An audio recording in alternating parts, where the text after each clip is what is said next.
ایک نوجوان نے درویش سے دعا کرنے کو کہا۔ درویش نے نوجوان کے کاندھے پر ہاتھ رکھا اور بڑے جذب سے دعا دی، اللہ تعالیٰ تجھے آسانیاں بانٹنے کی توفیق عطا فرمائے۔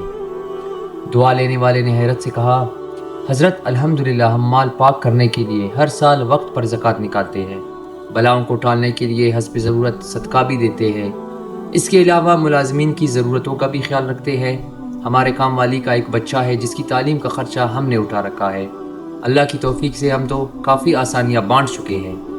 درویش تھوڑا مسکرایا اور بڑے دھیمے اور میٹھے لہجے میں بولا، میرے بچے، پیسے کانا یہ سب تو رزق کی مختلف قسمیں ہیں، اور یاد رکھو کہ رازق اور رزاق صرف اللہ تعالیٰ کی ذات ہے، تم یا کوئی اور انسان یا کوئی اور مخلوق نہیں۔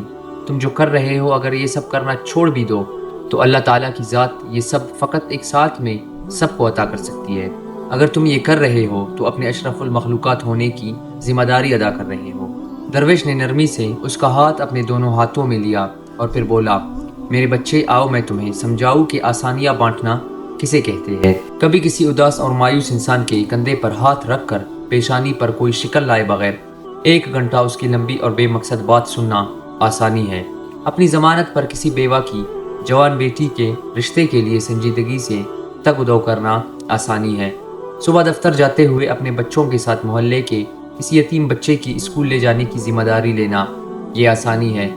اگر تم کسی گھر کے داماد یا بہنوئی ہو تو خود کو سسرال میں خاص اور افضل نہ سمجھنا یہ بھی آسانی ہے۔ غصے میں لال پیلے کسی آدمی کی کڑوی کسیلی اور غلط بات کو نرمی سے برداشت کرنا یہ بھی آسانی ہے۔ چائے کے کوکے والے کو اوئے کہہ کر بلانے کے بجائے بھائی یا بیٹا کہہ کر بلانا یہ بھی آسانی ہے۔ گلی محلے میں ٹھیلے والے سے بحث مباحثے سے بچ کر خریداری کرنا یہ آسانی ہے۔ درویش نے حیرت میں ڈوبے نوجوان کو شفقت سے سر پر ہاتھ پھیرا اور سلسلہ کلام جاری رکھتے ہوئے دوبارہ متوجہ کرتے ہوئے کہا، بیٹا جی تم آسانی پھیلانے کے کام گھر سے کیوں نہیں شروع کرتے؟ آج واپس جا کر باہر دروازے کی گھنٹی صرف 1 مرتبہ دے کر دروازہ کھلنے تک انتظار کرنا۔ آج سے باپ کی ڈانٹ ایسے سننا جیسے موبائل پر گانے سنتے ہو۔ آج سے ماں کی پہلی آواز پر جہاں کہیں ہو فوراً ان کے پاس پہنچ جایا کرنا، اب انہیں تمہیں دوسری آواز دینے کی نوبت نہ آئے۔ آئندہ سے بیوی کی غلطی پر سب کے سامنے اس کو ڈانٹ پاٹ مت کرنا۔ سالن اچھا نہ لگے تو دسترخوان پر حرف شکایت بلند نہ کرنا۔ کبھی کپڑے ٹھیک استری نہ ہو تو خود استری درست کر لینا۔ میرے بیٹے ایک بات یاد رکھنا، زندگی تمہاری محتاج نہیں، تم زندگی کے محتاج ہو۔